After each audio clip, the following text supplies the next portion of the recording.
Minahal nga mga igsoon, sa miaging higayon gisgutan nato ang pamatasan sa lawas hilabi na ang baba. Ug ang kahinungdanon sa pagsulti og mga pulo nga matarong og puno sa pagtuo nga nagahatag og kinabuhi sa atong kagalingon ug sa uban. Atong hihisgutan ang 12 ka tigsusi nga gipadala sa Kanaan. Bisan tuod tanan nakakita sa samang yuta na pulo kanila ang nagtug-an og mga report nga puno sa kahadlok ug negatibo. Samtang sila Josue ug Caleb matuod nga mitug-an sa ilang pagtuo nga nagsalig sa Dios. Sila ra ang nakasulod sa saad nga yuta ug nagpakita kung unsa kagamhanan ang mga pulo nga puno sa pagtuo. Karon, human natog hisguti ang bahin sa baba, mamalandong kita sa lang importanteng aspeto sa atong pamatasan, ang baruganan sa lawas nga nagpakita sa espiritu nga anaa sa sulod.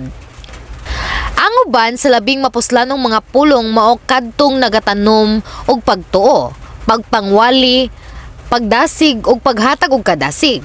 Giingon ni Jesus sa Marcos Kapitulo 1 versikulo 38, mangadto kita sa silingang mga lungsod, kinahanglang sangyawan ko usab sila. Mianhi ako alang niining maong katuyuan.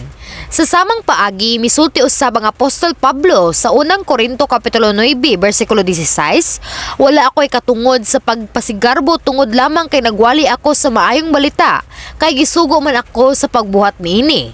Alaot ako kung dili ako magsangyaw sa maayong balita. Ang pagpangwali mao ang labing makahatag og kinabuhi nga pulong nga atong masulti. Ang pagdasig parehas usab kagamhanan. Sa Hebreo Kapitulo 3, versikulo 3 sigingon, pag dinasigay hinuon kamo sa matag adlaw samtang may gitawag pa nga karong adlaw, aron walay usa kaninyo nga mahimong masinupakon tungod kay nalimbungan sa sala.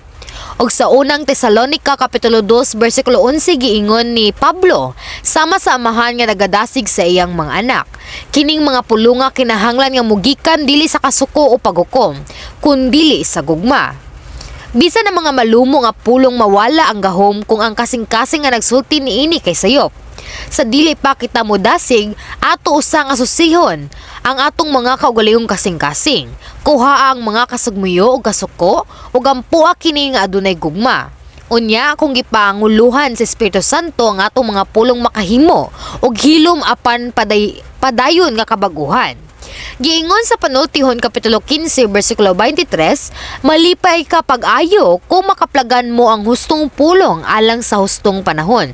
Magmatkon og mabination kita sa kahimtang sa atong isigkataw. Pananglitan kung ang imong kapikas dili mo dawat sa ebanghelyo, hunahuna basin ikaw ba nagpakita nga walay pasensya o napugos. Ang kabuguhan dili moabot pinaagi sa pagpugos, apan pinaagi sa malungtaron nga gugma ug maalamong pagtino sa panahon. Sulod sa iglesia o simbahan ang atong mga pulong kinahanglan magpadayag sa kamatuoran o pagtahod. Dili kita angay maghisgot sa mga butang nga kalibutanong sama sa mga negosyo o adlaw-adlaw nga mga kabalaka apan mosulti lamang kita og mga pulong nga nagpamatuod, nagpadasig og nagahatag og himaya sa Dios. Himo ang tamis ug takdo ang imong mga pulong dili pulong nga walay kapuslanan o makapadumot sa iyang presensya. Hangtod karon, atong gisgutan ang mga pulong nga nagtukod og pagtuo, naghatag og kinabuhi, nagpamatuod sa ebanghelyo ug naghatag og kadasig ug tambag. Padayon kita sa pagdisiplina sa atong sinultihan ug baruganan, pagdumala sa atong kaugalingon sa paagi nga naghatag og himaya sa Dios ug nagdala sa uban ngadto kaniya. Minahal kong mga igsoon, na malandong kita sa gahom sa atong mga pulong kung giunsa kini makahatag og grasya, makapadasig sa uban ug makadala sa kaluwasan. Atong gisgutan sila si Moises ug Diakono Esteban nga matinud-anon sa ilang mga pag-angkon sa pagtuo ug ang klarong kalainan tali sa madlukon nga report sa napulo ka tigsusi ug sa maabtik ug adunay puno nga pagtuo nga mga pulong nila Josue ug Caleb. Ang ilang mga pulong nga puno sa pagtuo mo'y nagdala kanila ngadto sa yutang saad. Nagpahinumdom kanato sa dako kayong gahom sa atong mga pag-angkon. Atong nasabtan nga ang labing makahatag og kinabuhi nga mga pulong nagpamatuod, nagpadasig og panimalay nga pagbisita maoy mga pulong nga nagtanom og pagtuo sa uban. Apan ang tanang matang sa sinultihan ang mga pulong nga labaw nga gipahimutan sa Dios, mao ang atong mga pag-ampo og pagdayig. Sa Isaias Kapitulo 43, versikulo 21 giingon, ang katawhan nga akong giumol alang sa akong kagalingon aron daygon nila ako. Ug ang Salmo Kapitulo 150, versikulo 6, dayga ang Ginoo kamong tanang mga binuhat, dayga ang Ginoo. Ingon nga mga anak sa Dios, kinahanglan nga magpadayon kita sa pagdayeg kaniya. Bisan pa sa mga kasakit, magpasalamat kita. Sa Salmo Kapitulo 42, versikulo 5 giingon, nganong nagsubo man ako, nganong naguol man ako, saligan ko ang Dios ug daygon ko na usab siya, ang akong magtatabang ug ang akong Dios. Kadaghanan sa mga salmo ni David na tao sa taliwala sa kasakitan apan nagbukal sa kalipay ug pagpasalamat. Giingon sa Salmo Kapitulo 105 versikulo 2, pag-awit kamo kaniya, pagdayeg kamo kaniya, isugilon ninyo ang tanan niyang mga kahibulungan. Sa dihang magdayeg kita og magsugilon sa buhat sa Dios, siya mapasigabuhon og magpadayon sa pagbuhat sa daghan pa.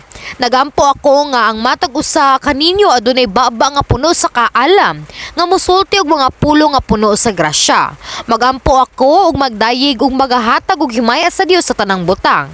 Hinaot nga ang inyong mga kinabuhi mapuno sa panalangin diin.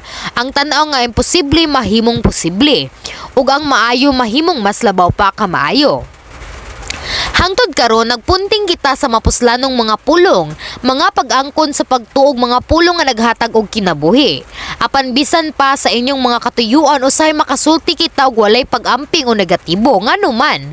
Gipasabot kini ni Jesus sa Lucas Kapitulo 6 versikulo 45. Ang maayong tao magsultig maayo gikan sa maayong mga butang nga naa sa iyang kasing-kasing. Sama sa hugaw nga tuburan nga dili makahatag og limpyo nga tubig, ang kasing-kasing nga puno sa garbo nga suko dili makagula og mapinanggaon nga mga pulong. Aron mausab ang atong sinultian, kinahanglan limpyuhan nato ang atong mga kasing-kasing. Sama sa paglimpyo sa atong lawas, ang atong kasing-kasing kinahanglan nga hinluan pinaagi sa pulong sa Dios.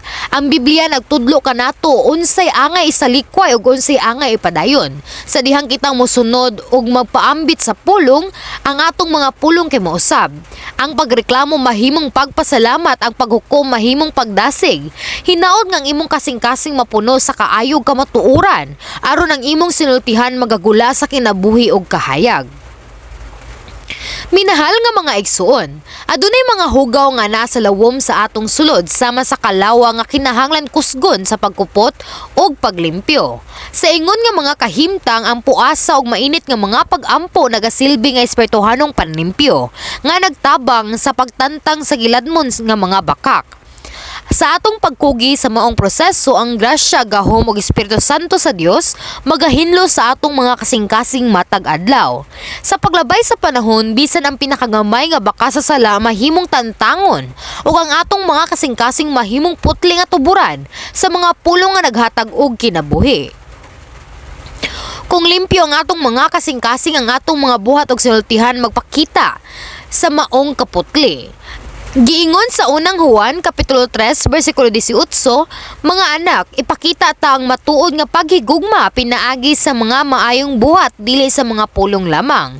Karon nga atong naisgutan ang bahin sa baba, atong balikon ang baruganan ug mga lihok sa lawas. Atong gisgutan ang hunahuna, kasing-kasing mga mata, dalunggan ug baba. Kini nga mga bahin magkauban sa atong espirituhanong baruganan.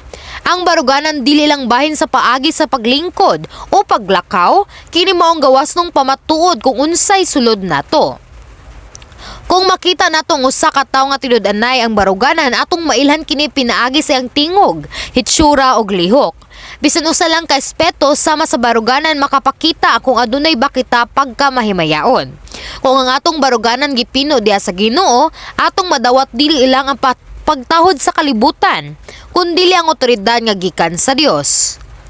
Ang gahom sa kalibutan nagsinggit aron mapaminaw. Apan sa Isaias Kapitulo 42 versikulo 2, gihilagway ni Jesus dili siya mosinggit umutuaw, dili siya maghimog saba nga makigpulong sa kadalanan.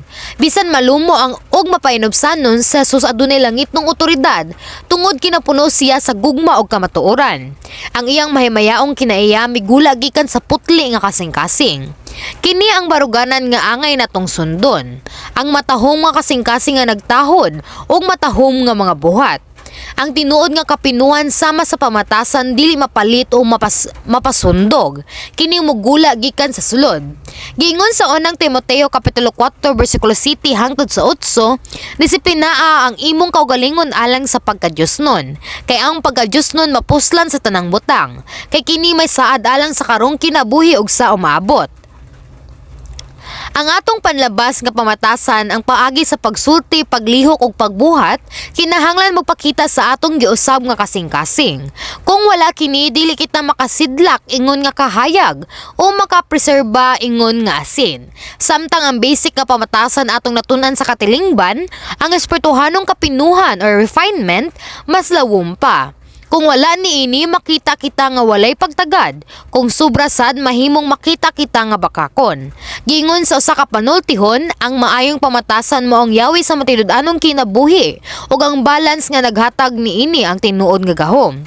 Ug oo, ang pagtuog pamatasan suod nga nagkahiusa.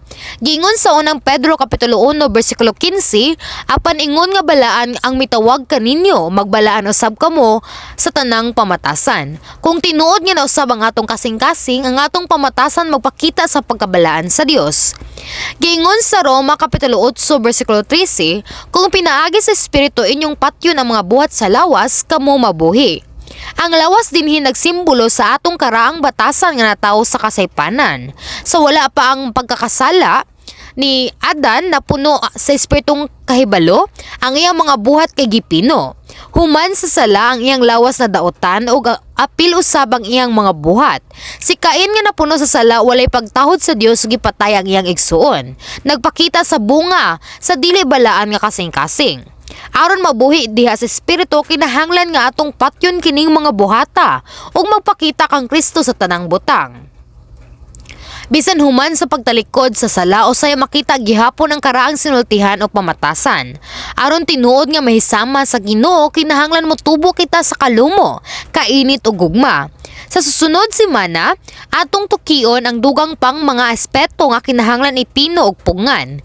Hangtod ni adto hinaot nga kita usbon sa pulong, magkinabuhi nga may matahom nga Kristohanon, puno sa grasya, pasidunggan o gigugmaon bisan asa kita mo adto. Minahal kong mga igsuon, ang tanan nato naghandom nga mapalibutan sa mga mainiton, malipayon ug buotan nga mga tawo. Kung kita gikapoy og bugat ang gibati, natural nga mangita kita og tawo nga makasabot kanato. Katong ang iyang mga buotan nga pulo ug malumo nga hitsura makahatag og kahupayan, makapataas sa atong espiritu ug makapalig-on sa kasing-kasing. Ang mga tawo nga makatabang sa pagsulbad sa problema ug makadasig sa uban nga motubo, tinud-anay nga panalangin. Apan mamalandong kita, kita ba ang sama nga matang sa tawo ngadto nga sa mga anaa sa atong palibot? Gipakita ba nato ang gugma ug pagatiman sa atong kapikas, mga anak, ginikanan, higala, mga kauban sa trabaho ug silingan? Kung atong tratuhon ang uban sama sa gusto nato kita tratuhon, kita mahimong minahal ug dili mapulihan. Ang atong palibot magsugod sa pag-usab ug ang kalipay ug katawa magpuno sa bisan asa kita moadto. Ang pagkatinuod nga matahom sa tawo dili sayon buhaton sa atong kaugalingong paningkamot lang. Apan pinaagi sa tabang sa Ginoo kita mahimong bag-uhon. Pinaagi sa tinuod ug mainiton nga pag-ampo atong isalikoy ang daotan sa atong kasing-kasing ug punon kini sa kaayo ug kamatuoran. Sa atong pagbuhat niini, kita mahimong mga tawo nga higugma sa Dios, mapinanggaon, pinangga ug mahimayaon. Hinaot nga imong ipakita ang malumog mahigugmaong baba sa Ginoo, madawat ang kalipay ug pagdayigikan sa Dios ug sa mga tawo nga naa sa imong palibot.